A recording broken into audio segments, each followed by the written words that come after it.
नमस्कार, जय हिंद दोस्तों। Welcome to the banking awareness guys. Banking awareness के अंदर जिस टॉपिक को आज हम पढ़ने वाले हैं वो है इंटरनेशनल मॉनेटरी फंड IMF।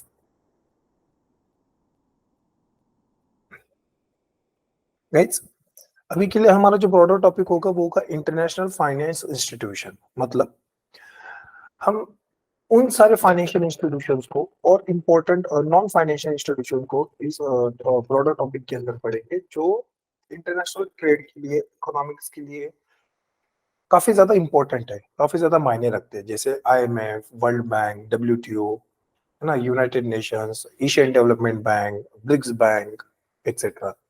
ये सारे टॉपिक हम इस ब्रॉडर टॉपिक के अंदर पढ़ेंगे। उसी के अंदर हमने शुरुआत की है आज से इंटरनेशनल मॉनेटरी फंड पढ़ के। सो गाइस, आप लोगों को एक आपने एक कहानी सुनी होगी कि 1991 के दौरान इंडिया में क्या हो गया था, एक इकोनॉमिक क्राइसिस आ गया था बहुत बड़ा। मतलब हालत इतनी बुरी हो गई थी 1991 में कि इंडिया में कुछ हफ्तों का पैसा बचा था, हफ्ता 10 दिन का ही पैसा बचा था। कैसा होता है कि किसी भी हम उस दुनिया में रह रहे हैं जहाँ पे कोई भी इकोनॉमी सेल्फ सफिशिएंट नहीं है। We are living in the global village. अब ऐसी अवस्था के अंदर कोई भी कंट्री जो सेल्फ सफिशिएंट नहीं है तो वो अपनी जरूरतों को पूरा करने के लिए इंटरनेशनल ट्रेड के ऊपर डिपेंडेंट, उसके अंदर वो इम्पोर्ट एक्सपोर्ट करती है प्रोडक्ट्स। तो ये इंटरनेशनल ट्रेड करने के लिए ना हमको चाहिए फॉरेन करेंसी, क्योंकि ये डोमेस्टिक करेंसी में, जैसे इंडिया की बात करूंगा तो रुपया, तो ये रुपया में फॉरेन ट्रेड नहीं हो सकता है। हालांकि there are certain bilateral trade, लेकिन अगर उनको छोड़ दे तो जनरली फॉरेन करेंसी में फॉरेन ट्रेड हो सकता है वहां पे। अब 1991 में अवस्था ये हो गई थी इंडिया के अंदर कि ये जो फॉरेन करेंसी थी वो लगभग खत्म हो रही थी इंडिया में। कुछ हफ्ता भर या फिर 10 दिन के अराउंड इंडिया में हम क्रूड ऑयल इंपोर्ट कर सकते हैं, इतना ही पैसा बचा था, है ना। तो उस समय में अगर भारत का पूरा पैसा खत्म हो जाता ना तो इंडिया के अंदर इकोनॉमिक क्राइसिस शुरू हो जाता है, जिस क्राइसिस से आज पाकिस्तान और श्रीलंका गुजर रहा है। आप लोगों ने न्यूज के अंदर सुना होगा या फिर पढ़ा होगा that what is the scenario in the neighbouring countries of India, Pakistan and Sri Lanka, कि वहां पे इन्फ्लेशन हद पार कर गया है ना। वहां के लॉ एंड ऑर्डर की व्यवस्था निर्माण हो गई वहां पे, है ना। पाकिस्तान के अंदर एक जगह पे खाने से भरा हुआ ट्रक गया तो वहां पे स्टैम्पेड हो गया, चेंगरा चेंगरी, तो उसके अंदर तकरीबन 10-12 लोगों की मौत हो गई, है ना। श्रीलंका के अंदर श्रीलंका के प्रेसिडेंट गायब हो गए उनके देश से, तो उनके पैलेस में सिविलियन लोग घुस गए वहां पे, है ना। तो ये लॉ एंड ऑर्डर की प्रॉब्लम शुरू हो गई वहां पे देशों के अंदर। लेकिन इन सारे प्रॉब्लम का जड़ क्या है? Financial crisis. इसी तरीके का फाइनेंशियल क्राइसिस इंडिया में भी आया था 1990। उस समय में हमारे प्राइम मिनिस्टर थे राव नरसिम्हा राव, और हमारे फाइनेंस मिनिस्टर थे डॉक्टर मनमोहन सिंह। तो उन्होंने मिलके IMF के दरवाजे खटखटाए। IMF, international monetary fund. IMF जो है ना, ये ऐसी एक संस्था है जिसका काम है ऐसे क्राइसिस से कंट्रीज को बचाना, उनकी मदद करना। तो उस समय में IMF ने इंडिया की मदद की। अराउंड 67 टन ऑफ गोल्ड, इतना सोना भारत ने IMF के पास गिरवी रखा, तब जाके IMF ने हमको पैसा दिया और एक फॉरेन करेंसी दी, और उस फॉरेन करेंसी के आधार पे हम लोगों ने हमारी इकोनॉमी को संभाल लिया, है ना। वहां पे कुछ शर्तें भी लगाई, उन शर्तों को हमने कहा लिबरलाइजेशन, प्राइवेटाइजेशन और ग्लोबलाइजेशन, LPG पॉलिसी, ये उसी का नतीजा है। और उसका इंडिया को बहुत ज्यादा फायदा हुआ है। 1991 के बाद इंडिया ने कभी पीछे मुड़ के नहीं देखा, और इंडिया की सक्सेस स्टोरी आज भी कंटिन्यू है। 1991 में जहां पे इंडिया में इकोनॉमिक क्राइसिस थी, महंगाई बढ़ रही थी, है ना, फॉरेक्स खत्म हो गया था इंडिया के अंदर, इनसिक्योरिटी बढ़ रही थी। अगर आज हम 2024 की कहानी सुनेंगे इंडिया की, तो India is one of the super power into the world. दुनिया की 5वीं सबसे बड़ी अर्थव्यवस्था, 3री सबसे बड़ी मिलिट्री, टेक्नोलॉजी के अंदर पायनियर है बहुत जगह पे, है ना। तो इंडिया आज की तस्वीर काफी अलग है। इसकी जर्नी शुरू हुई थी 1991 से। तो उस समय में जिस संस्था ने हमको मदद की थी वो थी इंटरनेशनल मॉनेटरी फंड। तो what is this monetary international monetary fund, क्या है, कैसे शुरू हुआ, क्यों शुरू हुआ, और आज इसका स्टेटस क्या है? ये सारे मुद्दों के ऊपर हम इस चैप्टर के अंदर पढ़ेंगे। ओके, अगर बैंकिंग गवर्नेंस के पॉइंट ऑफ व्यू से बात करूं तो आईएमएफ काफी ज्यादा चर्चा में रहता है। ठीक है, आईएमएफ हर बार करंट अफेयर में किसी ना किसी तरीके से आ जाता है। तो बैंकिंग गवर्नेंस के अंदर करंट अफेयर में इससे रिलेटेड डायरेक्ट और इनडायरेक्ट सवाल पूछे जाते हैं आपको आईएमएफ से रिलेटेड। यहाँ से आपको दो तरीके से सवाल पूछ सकते हैं, एक तो स्टैटिक जीके के ऊपर, दूसरा डायनामिक जीके के ऊपर। करंट अफेयर, डायनामिक मतलब क्या हो गया, करंट अफेयर आपका। स्टैटिक जीके के ऊपर आपको पूछेंगे आईएमएफ क्या है, ऑर्गेनाइजेशन कैसा है, एसडीआर क्या होता है उसके अंदर, एंड फलाना फलाना। करंट अफेयर के अंदर अगर आईएमएफ ने रिसेंटली कोई एक्शन की है तो उस एक्शन के बारे में पूछा जाएगा, लेकिन कॉन्सेप्ट का कोर रहेगा आपका इंटरनेशनल मॉनेटरी फंड, आईएमएफ। तो चलिए शुरू करते हैं कि आईएमएफ क्या है क्या नहीं है, इसको पढ़ना शुरू करते हैं।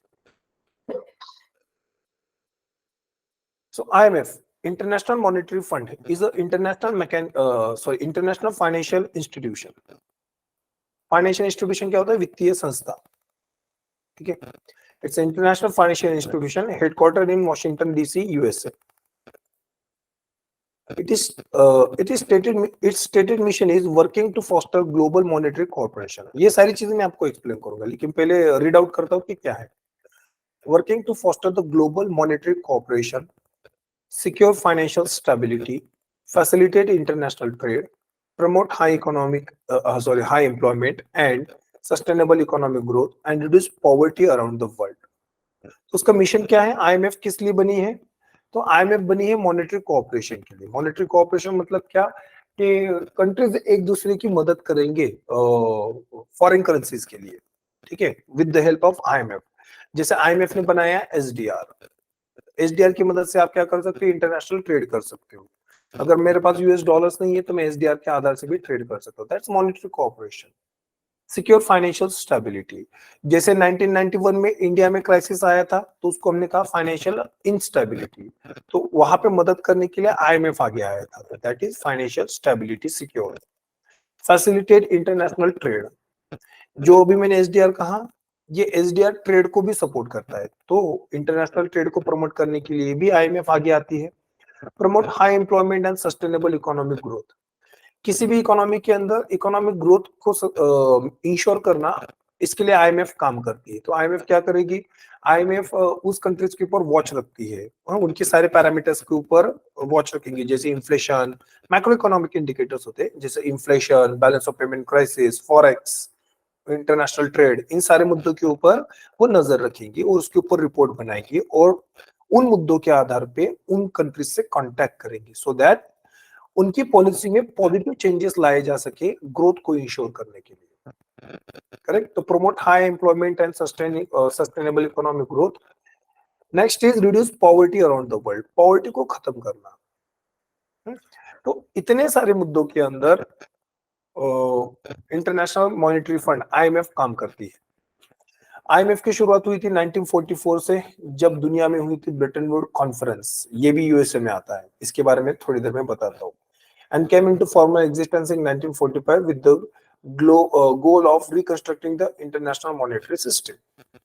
अगर अभी के लिए बात करूंगा तो आईएमएफ के अंदर 190 कंट्रीज मेंबर है और इसका हेडक्वार्टर आएगा आपका वॉशिंगटन डीसी में।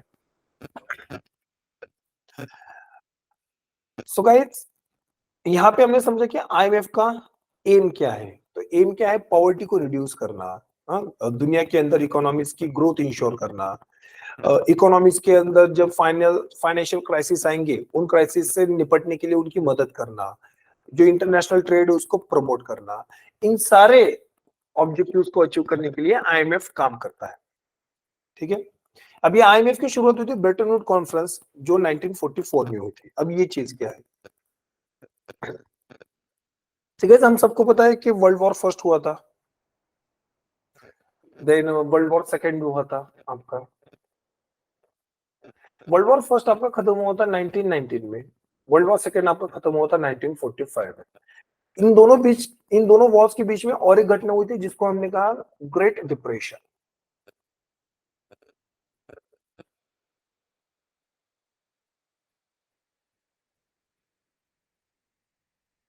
ग्रेट डिप्रेशन, सी वर्ल्ड वॉर फर्स्ट क्या था गाइस, कि जहां पे दुनिया के ज्यादातर कंट्रीज एक दूसरे के साथ युद्ध कर रही, तो कारण कुछ भी हो लेकिन युद्ध करने का असल कारण था संपत्ति, पैसा।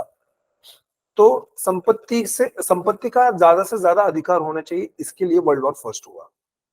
वर्ल्ड वॉर फर्स्ट खत्म हुआ, उसके बाद हमने देखा कि वर्ल्ड वॉर फर्स्ट के बाद 1929 में ग्रेट डिप्रेशन का फेज आया। What is great depression? Depression मतलब क्या होता है? ये इकोनॉमिक साइकिल है, ठीक है। This is depression phase. ये जो है ना, ये डिप्रेशन फेज है। ये 4 फेजेस है। ये हो गया आपका इन्फ्लेशन, ये रिसेशन, ये आ गया आपका डिप्रेशन, ये आ गया आपका रिवाइवल।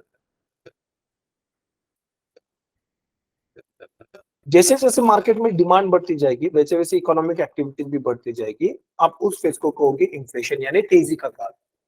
लेकिन जैसे ही मार्केट में डिमांड रिड्यूस होना शुरू हो जाएगी अलग अलग कारणों से, तब आप देखोगे कि रिसेशन आया है। जैसे कोविड, कोविड के बाद डिमांड रिड्यूस होगी मार्केट में, लोगों के पास पैसा नहीं था, तब रिसेशनरी टेंडेंसीज। आज भी दुनिया की ज्यादातर कंट्रीज रिसेशन में चली गई है आफ्टर कोविड।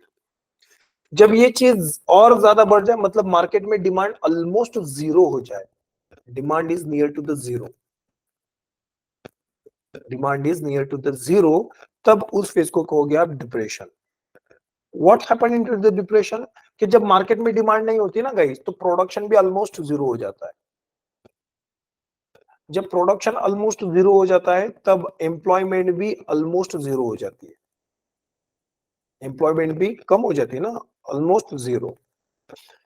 ठीक है, मैं एक्सट्रीम स्टेप बोल रहा हूँ, ऑलमोस्ट जीरो जब बोल रहा हूँ तब इस तरीके की अवस्था इकोनॉमी में आएगी, तब आप उस अवस्था को कहोगे डिप्रेशन। 1929 में ग्रेट डिप्रेशन आया था दुनिया के अंदर, ठीक है। तब इसके बाद कंट्रीज ने क्या किया? अपने इकोनॉमी को संभालने के लिए, व्यापार को संभालने के लिए नए नए तरीके के टेक्निक्स यूज करना शुरू कर दिए ग्रेट डिप्रेशन के समय में। जैसे कि currency devaluation. Currency devaluation, what is currency devaluation? कि यहाँ पे कंट्रीज ने अपनी करेंसीज की प्राइस को गिराना शुरू कर दिया। अब करेंसी और उसकी प्राइस क्या होता है, ये मैंने प्रीवियस लेक्चर में समझाया आपको कि कोई भी करेंसी होती है, अगर उसकी प्राइस गिर रही है, तब उससे क्या बढ़ेगा? Export. whenever there is a devaluation in a currency or depreciation in a currency, तब क्या बढ़ेगा? उस कंट्री का एक्सपोर्ट बढ़ेगा। तो ग्रेट डिप्रेशन के बाद ज्यादातर कंट्रीज ने क्या करना शुरू कर दिया कि अपने करेंसीज को डिवैल्यू करना शुरू किया, खुद से ही अपने करेंसीज की वैल्यू को कम कर रही। उससे क्या हो गया कि जब अमेरिका ने ये किया तो ब्रिटेन ने भी किया, ब्रिटेन ने किया तो फ्रांस ने, मतलब सारी कंट्रीज ये एक तरीके से करने शुरू कर दिए। तो इसको हमने कहा करेंसी वॉर, मतलब करेंसी वॉर छिड़ गई। क्यों? क्योंकि हर कंट्री चाहती थी कि उनका एक्सपोर्ट बढ़े, लेकिन ये हो नहीं रहा था क्योंकि दुनिया के अंदर सप्लाई चेन भी ब्रेक डाउन हो गई थी उस समय तक। लेकिन इससे क्या हो गया कि दुनिया के अंदर महंगाई और बढ़ गई, क्योंकि जब करेंसी की वैल्यू गिरती है तब एक्सपोर्ट तो बढ़ता ही है, लेकिन साथ ही साथ इन्फ्लेशन भी बढ़ता है। क्या बढ़ता है? इन्फ्लेशन। तो मतलब कुछ पाने के लिए वो कुछ खो भी रहे थे, तो इन्फ्लेशन के दौरान वो अपनी इकोनॉमी को खो रहे थे। तो मतलब बद से बदतर सिचुएशन हो रही थी उस समय में करेंसी वॉर के चलते। और एक तरीके की वॉर चल रही थी, उसको हमने कहा टैरिफ वॉर, है ना। What is tariff war? कि कंट्रीज ने क्या किया अपने मार्केट को बचाने के लिए, जैसे फॉर एग्जांपल यूएसए ने क्या किया? 1929 में एक कानून बनाया, उसको कहा टैरिफ एक्ट, 1929 में।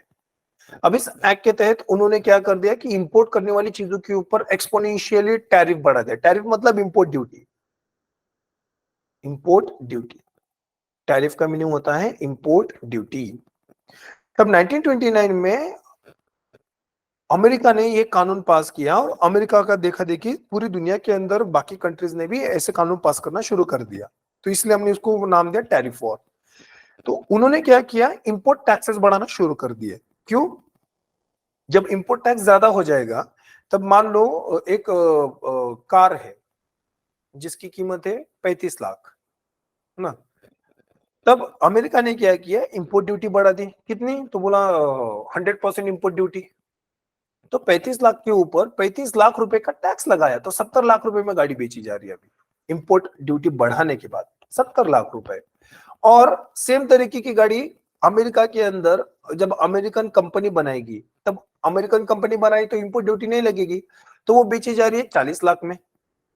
तब आप बताओ वहां पे क्या होगा कि जब सेम तरीके की गाड़ी उनको 40 लाख में मिल रही तो वो 70 लाख की इंपोर्टेड गाड़ी क्यों खरीदेंगे? तो इससे इंपोर्ट कम हो जाएगा ना।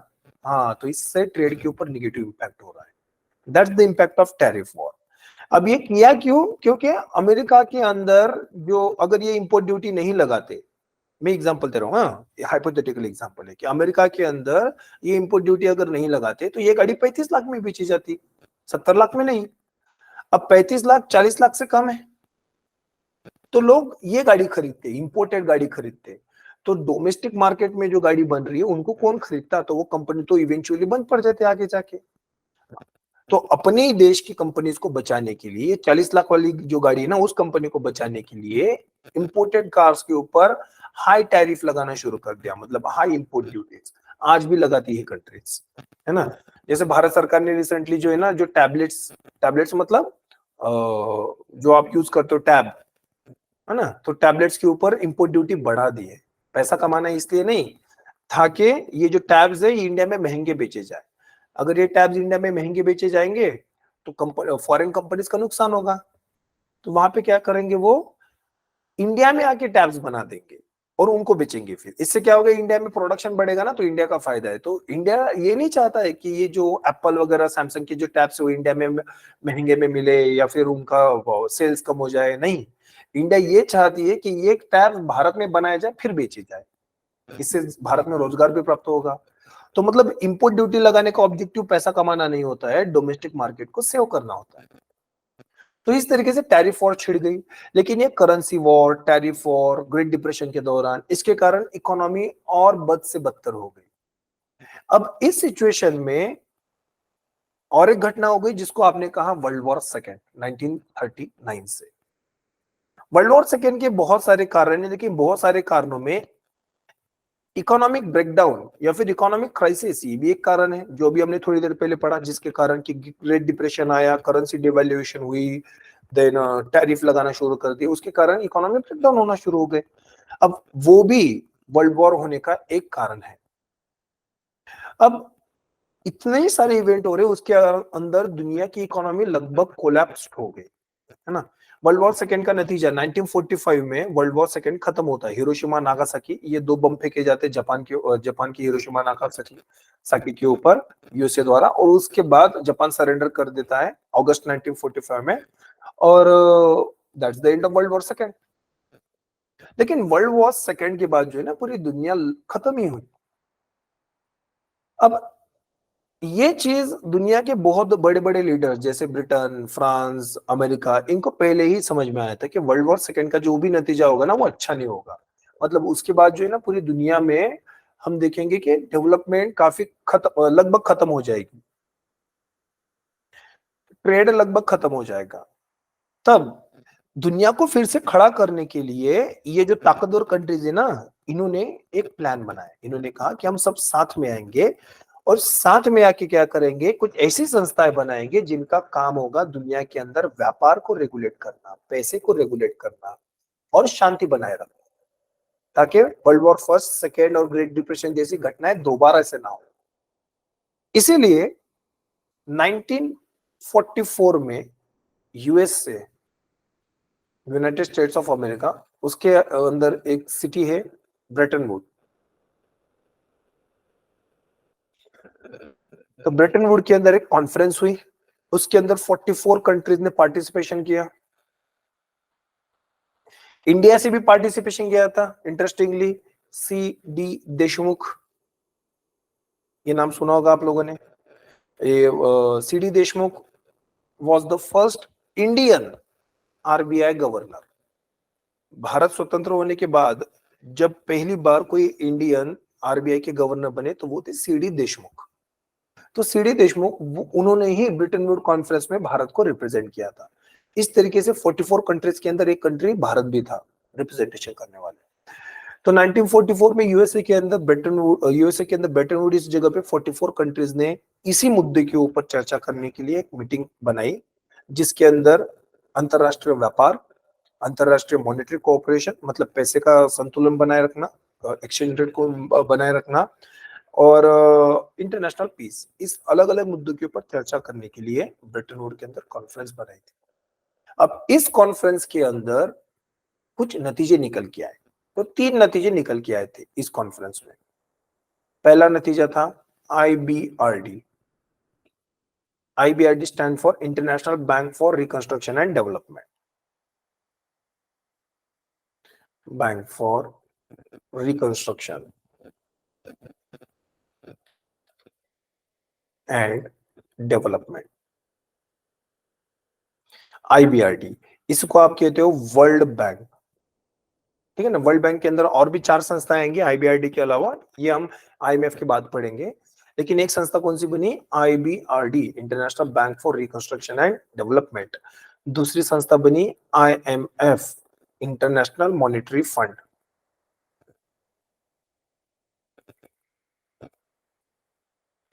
और तीसरी संस्था बनी थी ITO, इंटरनेशनल ट्रेड ऑर्गेनाइजेशन।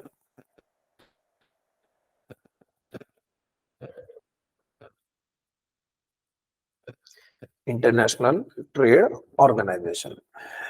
तो वर्ल्ड बैंक मतलब IBRD, IMF एंड ITO, ये 3 संस्थाओं का प्रस्ताव लाया गया वहां पे।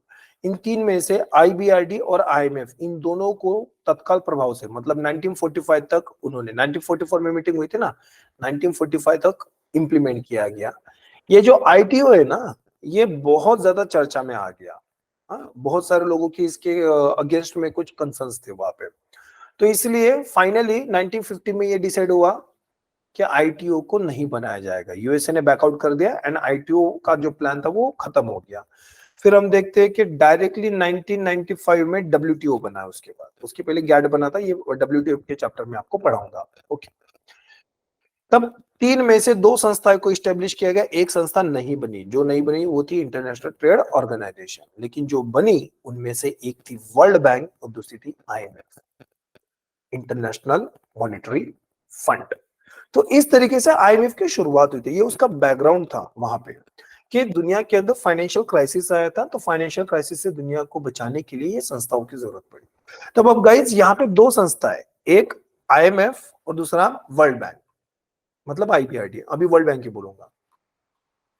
ये 2 संस्थाएं बनी, दोनों कैसी है, फाइनेंशियल इंस्टीट्यूशन है, मतलब वित्तीय संस्था, दोनों पैसा देने का काम करती है, और दोनों एक ही समय में बनी है। तो what's the basic difference between these two things. IMF जो है ना, वो कंट्रीज की इकोनॉमिक क्राइसिस को मैनेज करता है। इकोनॉमिक क्राइसिस, ट्रेड को सपोर्ट करता है, ट्रेड सपोर्ट। बेसिक काम क्या है, इकोनॉमिक क्राइसिस, उसको कहते हैं बैलेंस ऑफ पेमेंट क्राइसिस। ये क्या है थोड़ी देर में समझाऊंगा। तो IMF का प्रमुख काम क्या है कि इकोनॉमिक क्राइसिस को हैंडल करना, जबकि वर्ल्ड बैंक का काम क्या है, टू हेल्प इन डेवलपमेंट।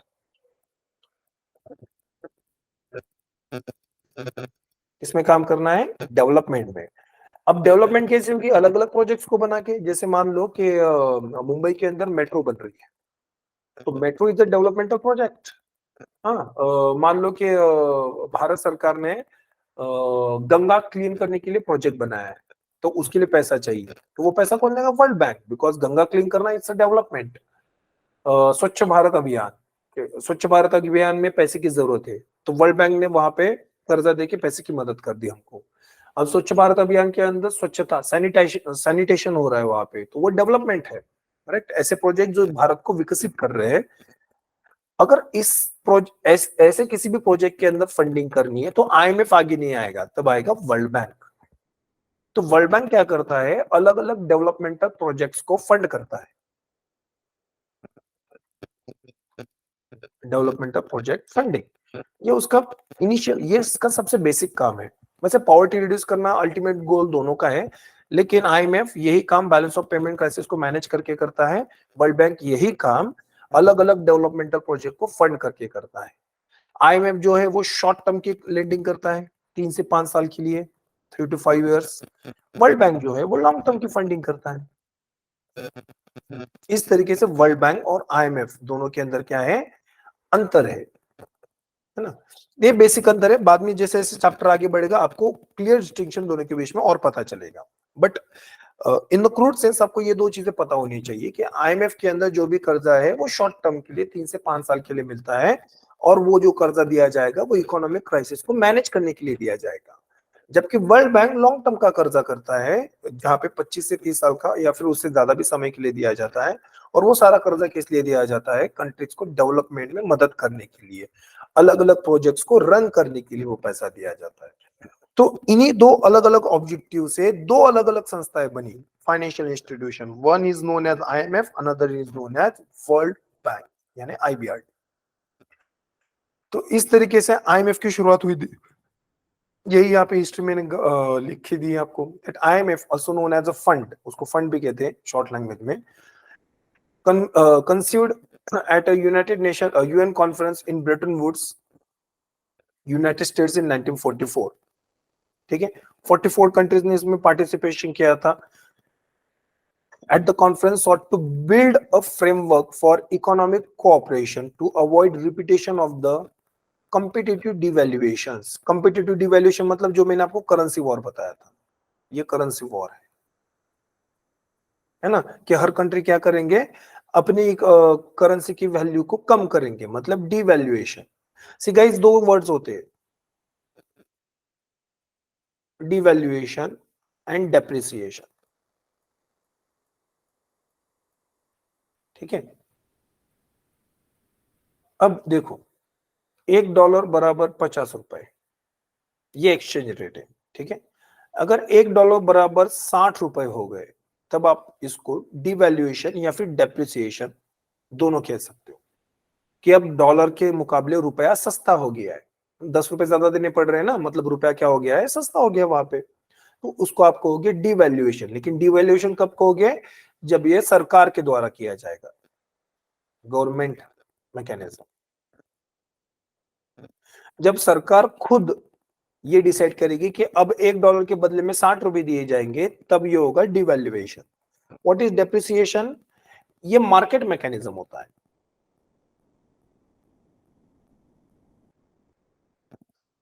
मतलब यहाँ पे सरकार नहीं डिसाइड कर रही है, यहाँ पे मार्केट डिसाइड कर रहा है। मार्केट कैसे डिसाइड करेगा, डिमांड एंड सप्लाई। अगर रुपया की डिमांड बढ़ रही है, वहां पे मार्केट के अंदर रुपए की डिमांड बढ़ रही है कंपेयर टू द डॉलर, तब आप देखोगे कि रुपया मजबूत हो रहा है, मतलब 40 रुपए हो जाएगा। रुपया क्या हो जाएगा, सॉरी, रुपया हो जाएगा आपका 40 रुपए वहां पे। इसको आप कहोगे एप्रिसिएशन। ये क्या है, एप्रिसिएशन। लेकिन अगर वही रुपया मार्केट के अंदर कम हो रहा है, क्यों, क्योंकि उसकी डिमांड वहां पे कम हो रही है, वहां डॉलर की डिमांड बढ़ रही है, रुपए की डिमांड कम हो रही है, तब रुपया, उसकी वैल्यू कम हो जाएगी, रुपया कमजोर हो जाएगा, आप उसको कहोगे डेप्रिसिएशन। अब ये जो एप्रिसिएशन और डिप्रिसिएशन है ना, मार्केट के अंदर डिमांड एंड सप्लाई के आधार पर डिसाइड होता है। जबकि डिवैल्यूएशन और रिवैल्यूएशन जो होता है ना, वो गवर्नमेंट मैकेनिज्म है, ये सरकार डिसाइड करती है इनकी प्राइसेस। तो यहाँ पे जब हम पढ़ रहे कंपिटिटिव डिवैल्यूएशन, उसका सिंपल मीनिंग क्या है कि हर सरकार अपनी करेंसी की वैल्यू को गिरा रही थी, डिवैल्यू कर रही थी, सो दैट उनका एक्सपोर्ट बढ़ सके, एक्सपोर्ट बढ़ाने के लिए कर रही थी। अब ये कंपिटिटिव डिवैल्यूएशन के अंदर दुनिया की और वाट लग रही थी economically, that had contributed to the Great Depression in the 1930s। Great Depression की शुरुआत भी हो गई थी उसके कारण।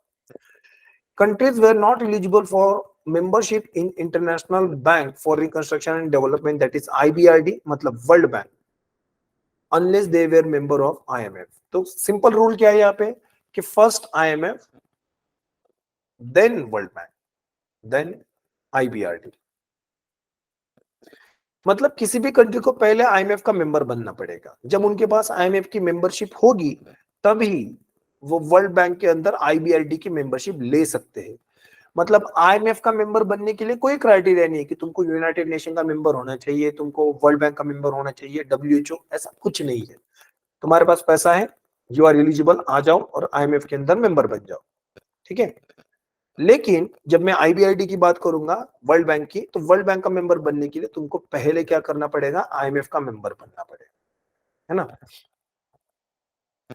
तो sorry, countries were not eligible for membership in IBRD unless they were member of IMF। तो पहले IMF का मेंबर बनो, फिर IBRD के मेंबर बनोगे।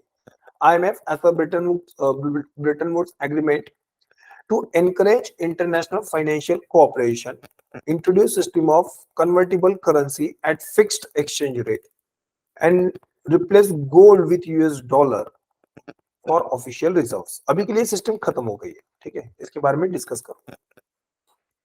सी IMF काम कैसे करता था, IMF की शुरुआत कैसे हुई थी, ये समझना काफी जरूरी है।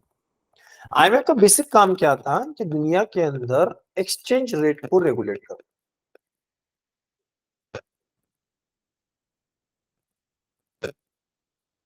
एक्सचेंज रेट को रेगुलेट करना। अब यहाँ पे होता क्या था कि 1940 मतलब IMF बनने से पहले दुनिया के अंदर एक्सचेंज रेट की कोई सिस्टम नहीं होती थी, किस कोई एक सिस्टम से एक्सचेंज रेट डिफाइन नहीं होता था वहां पे, तो प्रॉब्लम हो रही थी। There was not a fixed exchange rate system at that time, so there was a very very problem कि समझ नहीं आ रहा था कि मान लो कि 3 कंट्रीज है, फॉर एग्जांपल यूएसए की करेंसी है डॉलर,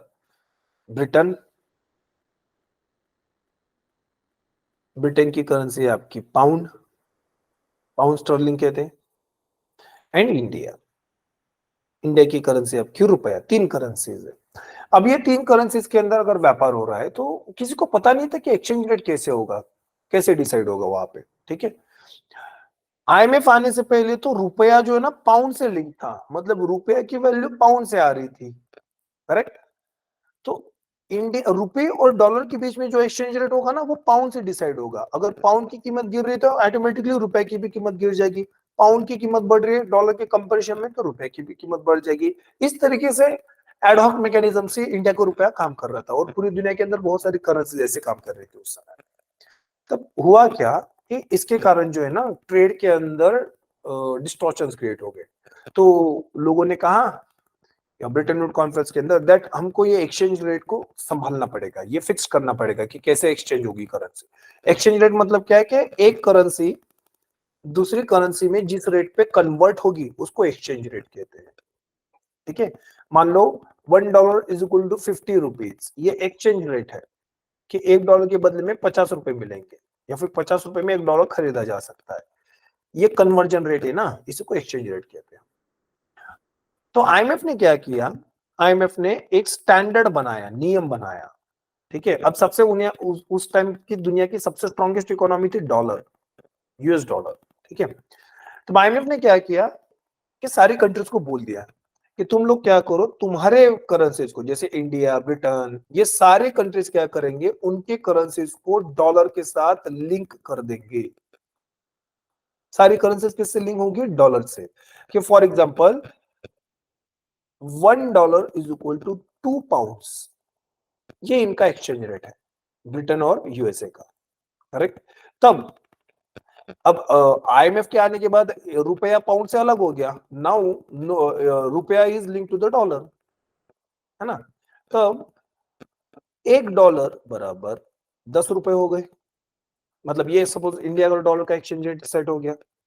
अब इसके अंदर आप डिसाइड कर सकते हो कि पाउंड और रुपए का एक्सचेंज रेट क्या है। आप बोल सकते हो कि 1 pound is equal to 5 rupees, है ना। इस तरीके से ये ब्रिटेन और इंडिया का एक्सचेंज रेट भी निकल के आया, जो कि पहले नहीं था।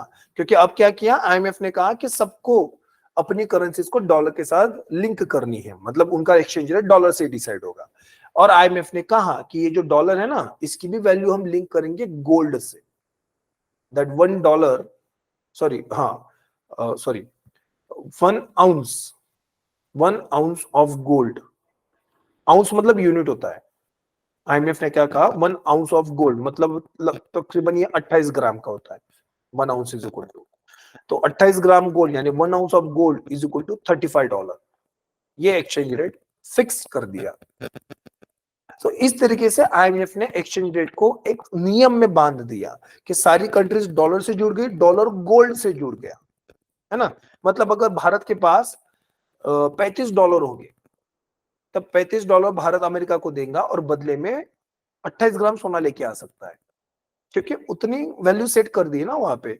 अगर भारत के पास $70 है तब $70 अमेरिका को दिए जाएंगे क्योंकि डॉलर उनकी करेंसी है ना, और बदले में अमेरिका क्या एक्सचेंज करके देगा, गोल्ड 2 आउंस। इस तरीके से एक्सचेंज रेट को सेट किया गया, that is known as fix exchange rate system into the IMF. 1970s के दौर में अमेरिका के पास गोल्ड की शॉर्टेज, क्योंकि ये सारा सोना अमेरिका कन्वर्ट करके देगा, क्योंकि डॉलर अमेरिका की करेंसी है, तो इसलिए मेरे पास जो डॉलर है मैं अमेरिका को वापस करूंगा, बदले में अमेरिका सोना देगा। लेकिन व्यापार बढ़ते गया, अमेरिका का सोना कम होते गया, तो अमेरिका ने हाथ खड़े कर दिए कि नहीं, हम एक्सचेंज ही करके नहीं देंगे। तब जाके आईएमएफ का भी दिमाग खराब हो गया और आईएमएफ ने कहा कि ये सारी सिस्टम को बंद करते हैं।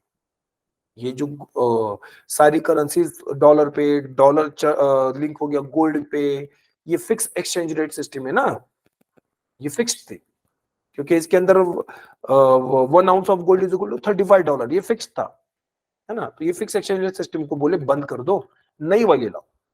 तो नई वाली सिस्टम को क्या कहा, फ्लोटिंग एक्सचेंज रेट, फ्लोटिंग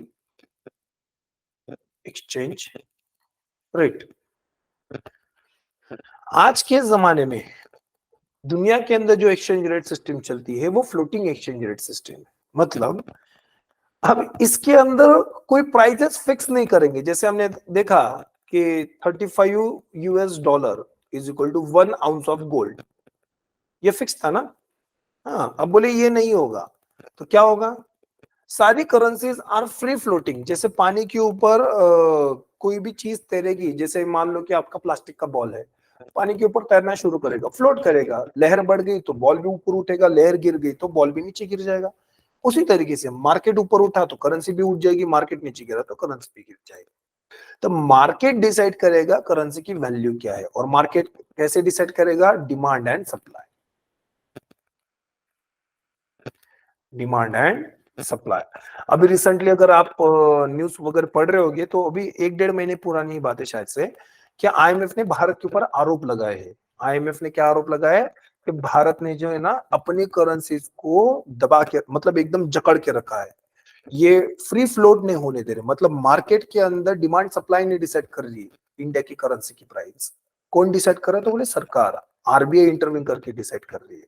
तो आरबीआई ने इन आरोपों से किनारा कर लिया, बोले ऐसा कुछ नहीं है, तुम लोग जो है ना छोटे चश्मे से देख रहे हो। आरबीआई का कहना क्या था आईएमएफ के ऊपर, that your scope is very very narrow. आप पिछले 6 महीने का डेटा देख के ये डिसाइड कर रहे हो कि RBI is controlling exchange rate. ऐसा नहीं है, पिछले 5 साल का डेटा निकाल के देखोगे तो 5 साल के अंदर आपको दिखेगा कि कहाँ पे ₹70 था और कहाँ पे ₹84 पहुंच गया, है ना। 6 महीने में ज्यादा फ्लक्चुएट नहीं हुआ है, दैट्स करेक्ट। लेकिन पिछले 5 सालों में 70 से ₹84, ₹83 तक जो शिफ्ट हुआ है ना, वो भी तो आप देखो। तो इंडिया का रुपया अभी भी कैसा, फ्लोटिंग ही है, ये आरबीआई का कहना था। लेकिन यहां से हमको क्या समझ में आया कि मार्केट के अंदर डिमांड और सप्लाई डिसाइड करेंगे एक्सचेंज रेट। जैसे डॉलर टू रूपी, अगर इस एक्सचेंज रेट को हम देखेंगे, सपोज मान लो ये ₹50 है अभी के लिए, ठीक है। अब डॉलर और रुपए का डिमांड सप्लाई डिसाइड करेगा कि दोनों में से कौन स्ट्रांग होगा और कौन कमजोर होगा, मतलब किसका अप्रिशिएशन और किसका डेप्रिसिएशन होगा। जैसे मान लो भारत के अंदर लोगों ने ज्यादा इन्वेस्टमेंट करना शुरू किया, बहुत ज्यादा इन्वेस्टमेंट, इलॉन मस्क भारत में, वॉरेन बफेट भारत में, मार्क जुकरबर्ग भारत में, सारे के सारे लोग, अमेरिका के लोग भारत में इन्वेस्टमेंट करने की कोशिश करें। या फिर भारत के प्रोडक्ट्स लोगों को अच्छे लगने लगे तो सारे के सारे अमेरिकन लोग भारत से प्रोडक्ट्स खरीदेंगे। जैसे भारत के अंदर सिल्क के प्रोडक्ट है, देन अलग अलग एग्रीकल्चर प्रोडक्ट है, इनका ज्यादा क्रेज बढ़ गया। तो क्या होगा कि ये सब भारत में आके खर्चा करने की कोशिश करेंगे। इलॉन मस्क को भारत में इन्वेस्ट करना है तो Elon Musk will bring their dollar to the India. अगर अमेरिका के अंदर किसी नागरिक को भारत से सिल्क के प्रोडक्ट खरीदने तो वो भारत से इंपोर्ट करवाएंगे, मतलब वो भी भारत में डॉलर लाएंगे और भारत से लेके जाएंगे। तो ये सारी प्रोसेस में क्या होगा कि ये जो डॉलर है ना, ये रुपए की डिमांड करेगा। मतलब इलॉन मस्क को भारत में इन्वेस्ट करना है तो वो डॉलर भारत में देगा, बदले में रुपया लेगा, तो रुपए की डिमांड बढ़ रही है। किसी को भारत के अंदर सिल्क के प्रोडक्ट खरीदने हैं तो वो भारत में डॉलर देंगे और बदले में रुपया लेंगे, तो वो रुपए की डिमांड बढ़ रही है। तो मतलब जब भारत से चीजें एक्सपोर्ट की जाएगी अमेरिका में, तब क्या होगा, रुपए की डिमांड बढ़ेगी। और जो जिसकी डिमांड बढ़ती है तो वो भाव खाता है, तो रुपया भी भाव खाएगा। तो रुपया ने भाव खाना शुरू किया तो रुपया 40 पे पहुंच गया, 30 पे पहुंच गया, 20, 10, 0, ये भाव खा रहा है रुपया। इसको आप कहोगे अप्रिसिएशन। क्यों? क्योंकि रुपया की डिमांड ज्यादा है।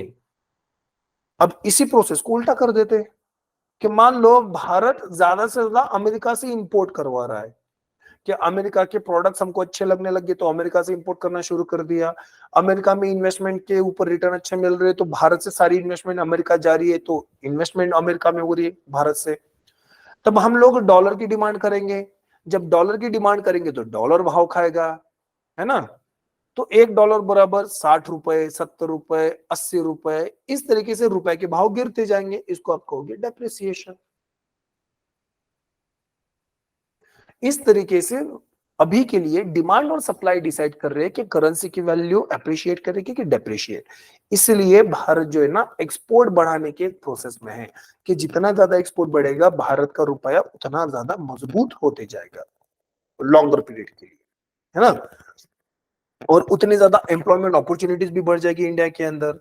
सो दैट्स द क्रक्स, ठीक है।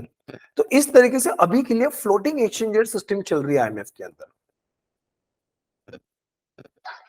सो इस तरीके से आईएमएफ के अंदर ये जो थी आपकी फिक्स एक्सचेंज रेट सिस्टम, जिसको ब्रेटन वुड्स सिस्टम भी कहते हैं, इसको बंद कर दिया गया। अब फ्लोटिंग एक्सचेंज रेट सिस्टम चलो, ये याद रखना। फ्लोटिंग एक्सचेंज सिस्टम है कि कोई भी करेंसी मार्केट के डिमांड और सप्लाई के आधार पे एक्सचेंज की जाएगी, फ्री फ्लोट होगी, ठीक है। और ये जो ब्रेटन वुड थी वहां पे फ्री फ्लोट नहीं था, फिक्स था। मतलब $1 बराबर 35 $35 बराबर 1 आउंस गोल्ड था, ठीक है। और सारी करेंसी डॉलर से लिंक थे। अब ये सब बंद हो गया है, तो अब फ्री फ्लोटिंग एक्सचेंज सिस्टम चालू है आईएमएफ के अंदर। तो इस तरीके से आईएमएफ का गठन हुआ था, इस तरीके से। अब समझते हैं आईएमएफ के अलग अलग ऑब्जेक्टिव्स क्या है। काफी इंपॉर्टेंट पॉइंट है, डिफरेंट ऑब्जेक्टिव्स ऑफ आईएमएफ। पहला है foster global monetary cooperation. Monetary cooperation मतलब क्या है कि पैसे की मदद कर वहां पे। फॉर एग्जांपल एसडीआर बनाए, आईएमएफ ने क्या बनाया, एसडीआर, स्पेशल ड्राइंग राइट्स। इसके बारे में आगे पढ़ाऊंगा। Special drawing rights. So IMF ने जो एसडीआर बनाए हैं, इसका यूज आप किसके लिए करोगे? आप ट्रेड के लिए करोगे, इंटरनेशनल ट्रेड। कि अगर आपके पास पैसे नहीं है, आप क्या करो, किसी भी कंट्री को एसडीआर दे दो और एसडीआर के आधार पे आपका ट्रांजैक्शन हो जाएगा। तो इस तरीके से एसडीआर मॉनेटरी कोऑपरेशन करने में मदद कर रहा है, करेक्ट। उससे व्यापार बढ़ रहा है, तो मॉनेटरी कोऑपरेशन बढ़ने से क्या बढ़ेगा? व्यापार बढ़ेगा। तो ये काम किसका है, ये ऑब्जेक्टिव किसका है? आईएमएफ का। Second, secure financial stability. Financial instability मतलब क्या होती है?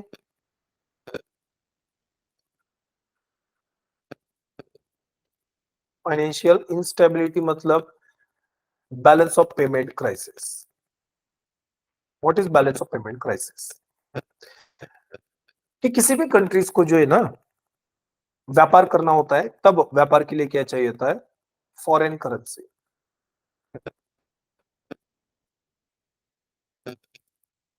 क्या चाहिए? फॉरेन करेंसी वहां पे। अब देखो कैसे होता है कि मान लो, एक एग्जांपल से समझा दो आप कि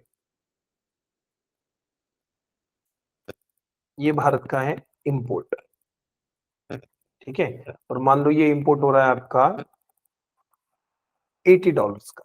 अब मैं डॉलर्स में, क्योंकि फॉरेन करेंसी की जरूरत है तो डॉलर्स में काउंट करूंगा यहाँ पे, $80 का, ठीक है। ये भारत का है एक्सपोर्ट,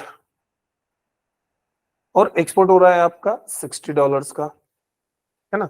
तो मतलब भारत जब चीजों को एक्सपोर्ट करेगा तो $60 कमा रहा है। उसी समय में भारत चीजों को इंपोर्ट भी कर रहा है तो उसके लिए $80 देने भी पड़ रहे हैं। तब आप देख रहे हो ना, यहाँ पे $20 का गैप आ रहा है, $20 गैप आ रहा है ना यहाँ पे, कि भारत $20 कम कमा रहा है। अगर भारत ये $20 ज्यादा कमाता तो जितने का एक्सपोर्ट कर रहा है उतना का इंपोर्ट हो जाता। तो मतलब भारत के ऊपर निगेटिव इंपैक्ट नहीं है। अब ये $20 निगेटिव इंपैक्ट क्रिएट करेंगे ना, क्योंकि ये इसेंशियल है। मान लो यहाँ पे क्रूड ऑयल, $20 का क्या खरीद रहे हैं हम, क्रूड ऑयल, या फिर कोई मेडिसिन है, या फिर यूरेनियम है, ये कुछ तो भी प्रोडक्ट होंगे यहाँ पे जिनको हम निग्लेक्ट नहीं कर सकते, we can not neglect their import. तो ये $20 हमको खर्चा करना ही पड़ेगा, लेकिन ये तो हमारे पास नहीं है। तो यहाँ पे 3 रास्ते निकल के आते हैं ये $20 के लिए। ये $20 कहां से आएंगे? ये $20 कमाने के लाने के 3 रास्ते। पहला तो डेट, फॉरेन डेट, परकीय कर्जा, कि फॉरेन डेट मिल जाए, वर्ल्ड बैंक कर्जा दे दे, IMF कर्जा दे दे, कोई कंट्री कर्जा दे दे, क्योंकि फॉरेन डेट आएगा वो डॉलर्स में आएगा। अगर state bank of India Bharat सरकार को यहाँ पे कर्जा देगी तो वो रुपए में देगी ना, क्योंकि इंडिया में रुपया चलता है। लेकिन अगर फॉरेन की कोई संस्था है, जैसे एशियन डेवलपमेंट बैंक ने भारत को कर्जा दिया, तो वो डॉलर्स में देगी क्योंकि वो इंटरनेशनल संस्था है, तो वो डेट से आएगा। दूसरा आएगा इन्वेस्टमेंट। दूसरा कहां से आएगा? इन्वेस्टमेंट से आएगा। अब इन्वेस्टमेंट का प्रॉब्लम क्या होता है कि इन्वेस्टमेंट रातों रात खड़ी नहीं होती है कि अभी $20 की जरूरत है, चलो कोई ना कोई इन्वेस्टमेंट करके देगा, $20 मिल जाएंगे। नहीं, इतना आसान नहीं होता है। इन्वेस्टमेंट कमाने के लिए आपको स्ट्रक्चरल चेंजेस करने पड़ते हैं। It's a long term goal, it's a long term journey also. जो थर्ड ऑप्शन बचता है वो है forex, foreign exchange reserve.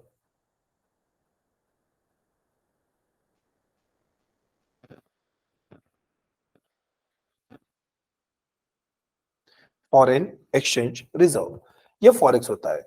Forex क्या होता है कि ये किसी भी कंट्री के अंदर फॉरेन करेंसीज का रिजर्व होता है, और ये इंडिया में RBI के कंट्रोल में होता है, रिजर्व बैंक ऑफ इंडिया। मतलब मान लो कि कोई फॉरेनर है, वो इंडिया में घूमने आए हैं, तो वो क्या अपने साथ डॉलर्स लाएंगे? फॉरेनर मतलब मान लो US सिटीजन है, वो इंडिया में आ रहे हैं तो अपने साथ डॉलर ला रहे। कोई मान लो ब्रिटिश सिटीजन है तो अपने साथ पाउंड्स लाएंगे, कोई रशियन सिटीजन है तो अपने साथ रूबल लाएंगे, उनकी करेंसी। तो ये फॉरेन करेंसीज है भारत के लिए। अब ये फॉरेन करेंसीज आएगी भारत में तो इनको एक्सचेंज करके देंगे। एयरपोर्ट के पास एक्सचेंज काउंटर होते हैं, वहां पे ये अपनी फॉरेन की करेंसीज जमा करेंगे, बदले में एक्सचेंज रेट के हिसाब से इंडियन रुपये हाथ में लेंगे और फिर भारत के अंदर खर्चा करेंगे। तब ये जो सारी फॉरेन करेंसी जमा हो रही है, वो सारी फॉरेन करेंसी जिस एक अकाउंट में जमा होगी, उस अकाउंट को आप कहोगे फॉरेक्स, और ये RBI के कंट्रोल में होता है ना। अब इस फॉरेक्स के अंदर फॉरेन करेंसी जमा हो रही है ना, तब ये $20 यहां से भी लिए जा सकते हैं। तो भारत सरकार $20 का कर्जा ले सकती है, $20 की इन्वेस्टमेंट ला सकती है, या फिर $20 का फॉरेक्स से पैसा यूज कर सकती है। अब ये जो फॉरेक्स है ना, ये सबसे रिलायबल सोर्स है, क्योंकि समय पे कोई कर्जा देगा नहीं पता, इन्वेस्टमेंट होगी उसको समय लगेगा, लेकिन फॉरेक्स का पैसा तो भारत के पास है ना, तो जब भी $20 की जरूरत होगी फॉरेक्स से $20 खटाक से निकालेंगे, $20 का इंपोर्ट कर लेंगे, खत्म बात। लेकिन क्या होगा जब ये फॉरेक्स से खत्म हो गया?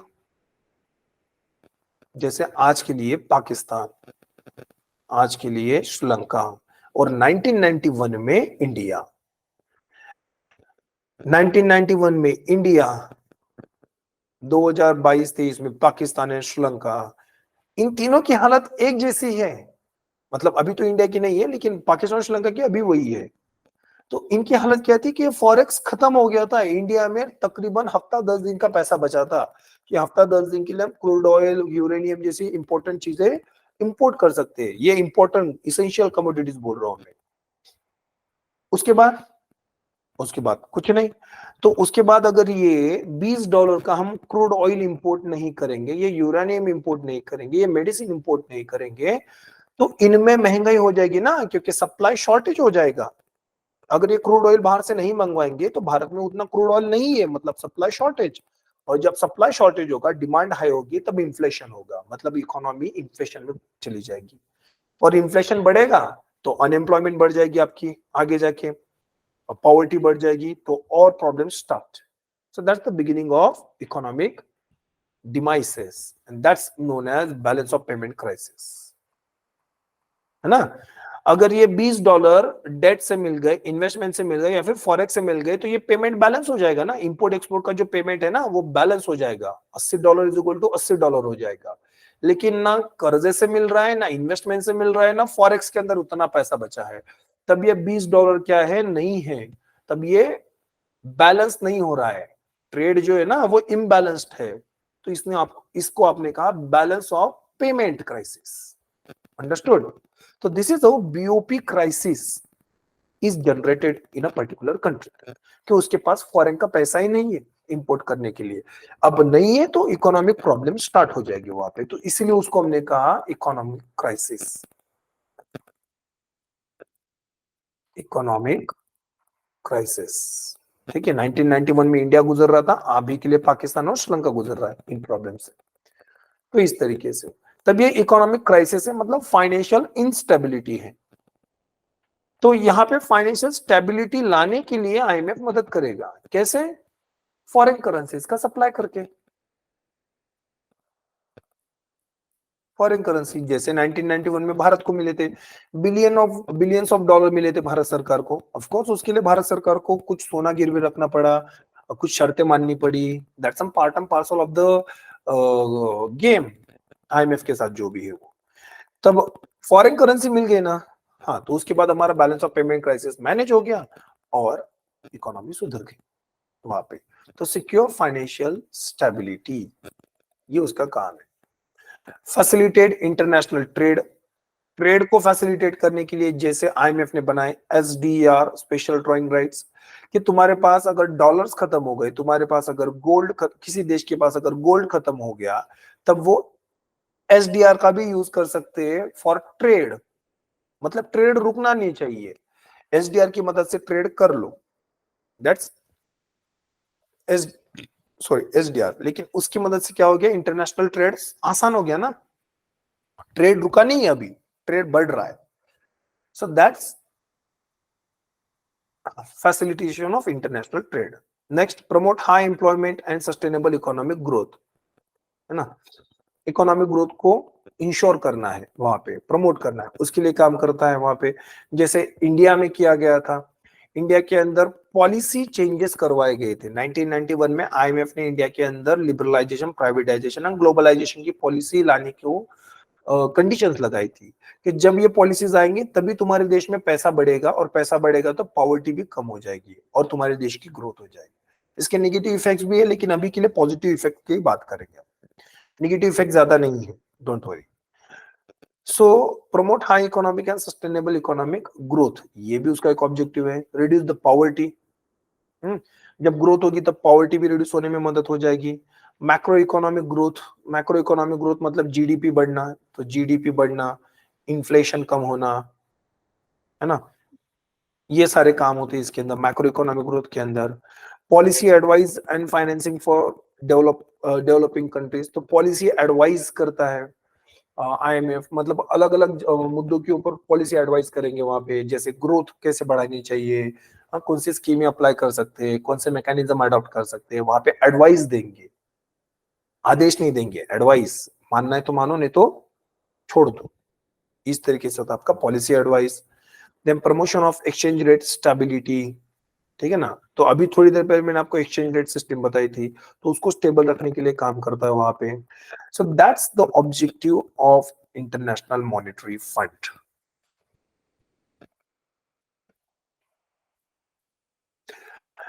अब ये ऑब्जेक्टिव्स है, लेकिन काम कैसे करता है, तो इसका काम इंटरेस्टिंग है। तीन ब्रॉडर इसके हम फंक्शंस देख सकते हैं आईएमएफ के। पहला फंक्शन है सर्विलांस, सर्विलांस निगरानी रखना। IMF collect massive amount of data on national economies, international trade, global economy in aggregate। मतलब ऑन एन एवरेज वो पूरी दुनिया का डेटा जमा कर रहा है। कैसे? जैसे भारत का जीडीपी डेटा जमा करेंगे, भारत का इन्फ्लेशन डेटा, है ना, भारत के अंदर पॉवर्टी कितनी है, भारत के अंदर इनइक्वालिटी, करेक्ट। देन भारत के अंदर इनइक्वालिटी, सॉरी इनइक्वालिटी तो हो गया, पर कैपिटा इनकम कितनी है, एक्सेट्रा। इस तरीके का जो डेटा है, नेशनल इकोनॉमिक्स का जो डेटा है ना, इंटरनेशनल ट्रेड का डेटा, कि इंटरनेशनल ट्रेड कैसे हो रहा है, हाँ, सी रूट से कितना हो रहा है, देन स्काई रूट से कितना हो रहा है, लैंड रूट से कितना हो रहा है इंटरनेशनल ट्रेड, ठीक है। इंटरनेशनल ट्रेड के अंदर कौन से सबसे बड़े ट्रेडिंग पार्टनर्स है, करेक्ट। इस तरीके का सारा डेटा जमा करने का काम आईएमएफ करेगा। The organization also provide regularly updated economic forecast at the national और इंटरनेशनल लेवल। जैसे आईएमएफ ने डिक्लेयर किया था लास्ट ईयर कि इंडिया का जो ग्रोथ रेट होगा ना वो 6.4% के अराउंड होगा, 6.3 होगा, 6.4, तकरीबन 6.5% के अराउंड बोला था। इवन आरबीआई ने भी प्रेडिक्ट किया था लास्ट ईयर कि इंडिया का 6.5 होगा, तो लगभग सेम ही हो। कैसे? क्योंकि दोनों का डेटा लगभग सेम ही है वहां पे। तो 6.4 6.3 के अराउंड आईएमएफ के अकॉर्डिंग इंडिया ग्रो करेगा। तो फोरकास्टिंग हो रही है, economic forecasting about India. This forecast publish in the World Economic Outlook, एक रिपोर्ट होती है, इनके बारे में पढ़ेंगे। Are accompanied by lengthy discussion on the effects of fiscal monetary trade policies और growth prospectus and financial stability। मतलब वही कि ये सारा डेटा कहाँ पे पब्लिश करेंगे, वो वर्ल्ड इकोनॉमिक आउटलुक के अंदर। ठीक है, मैंने ये सारा डेटा आपको इंडिया के पर्सपेक्टिव से समझाया, मतलब इसी तरीके से सारी कंट्रीज के साथ भी होगा। तो सर्विलांस, सर्विलांस का मतलब क्या है कि यहाँ पे आईएमएफ क्या करेगा, सारा डेटा अपनी निगरानी में लाएगा और उन डेटा को यूज करेगा पॉलिसी फोरकास्ट करने के लिए। नेक्स्ट है कैपेसिटी बिल्डिंग। कैपेसिटी बिल्डिंग मतलब क्या होता है कि आईएमएफ मदद करेगा कंट्रीज की, टू हेल्प कंट्रीज।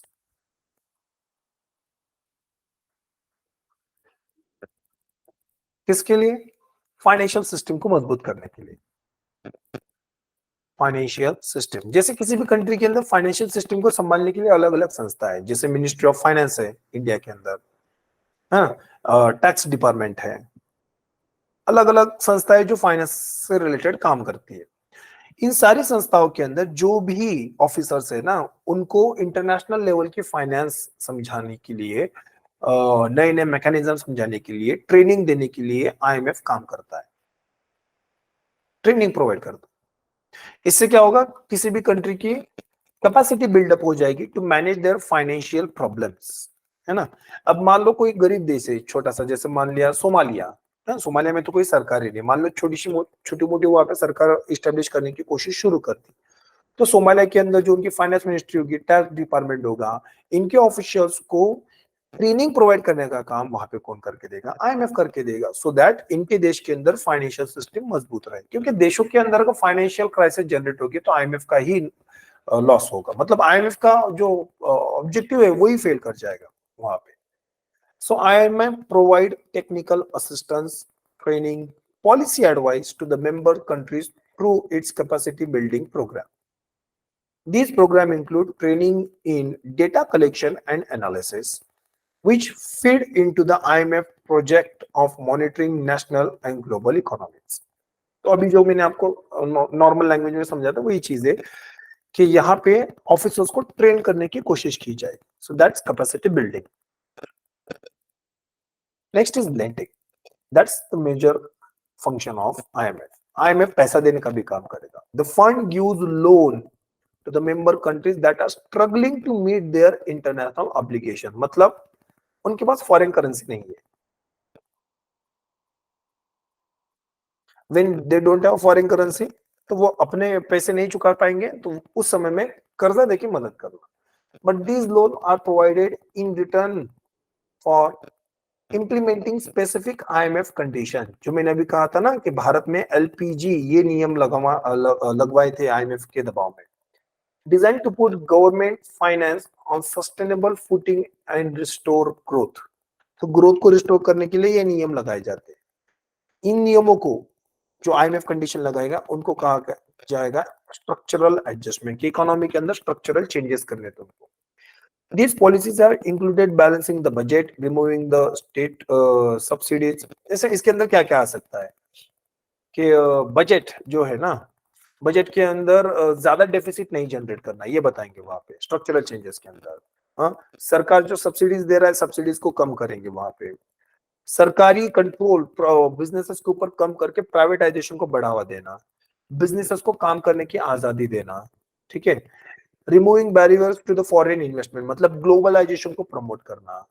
इस तरीके से जो भी स्ट्रक्चरल चेंजेस करने की जरूरत है उनको सजेस्ट किया जाएगा, और अगर कंट्री उन सजेशन को अडॉप्ट करेगी तभी आईएमएफ के द्वारा पैसा दिया जाएगा, मतलब ऑन कंडीशन कर्जा मिलेगा। अभी पाकिस्तान जो इकोनॉमिक क्राइसिस से गुजर रहा था, तब पाकिस्तान ने आईएमएफ के दरवाजे खटखटाए और कहा कि हमको पैसे की जरूरत है, please give us some loan.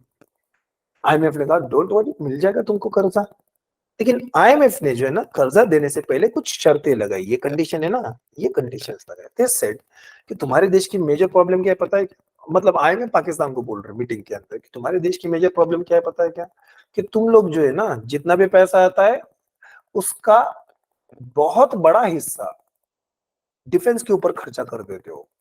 तुम लोग को खाने के वांदे है बोले, यहाँ पे तुम्हारे देश के अंदर सिलेंडर नहीं मिल रहे, लोग पीवीसी पाइप में गैस भर के घर पे लेके जा रहे हैं और तुम लोग तुम्हारा पैसा मिसाइल्स के ऊपर खर्चा कर रहे हो, है ना?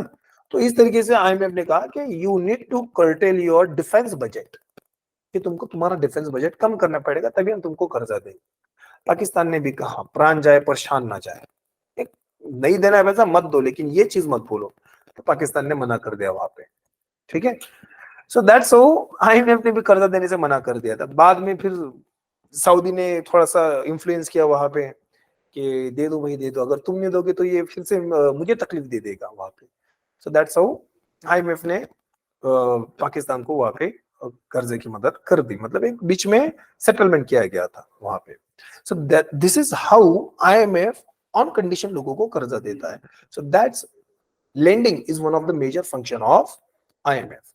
तो दैट्स हाउ आईएमएफ के तीन इंपॉर्टेंट फंक्शन है। पहला सर्विलांस, मतलब आईएमएफ डेटा कलेक्ट करेगा, डेटा कलेक्ट करने के बाद कंट्रीज के बारे में फॉरकास्टिंग करेंगे। सेकेंड कैपेसिटी बिल्डिंग, कंट्रीज के अंदर जो अलग अलग फाइनेंस से रिलेटेड ऑफिसर्स होंगे उनको ट्रेनिंग देने का काम। एंड लास्ट इज लेंडिंग, कि कंट्री अगर क्राइसिस से गुजर रही है तो फॉरेन करेंसीज की मदद करके उनको मदद करेंगे, लेकिन ये मदद ऑन कंडीशन होगी। So these are functions of the IMF. Okay, तो आई होप सो कि गाइज आईएमएफ के बारे में आप अभी तक हमने जो पढ़ा है वो आप लोगों को समझ में आया होगा। आज के लिए इतना ही रखते हैं, आईएमएफ का आगे का हिस्सा नेक्स्ट लेक्चर में पढ़ेंगे। Thank you.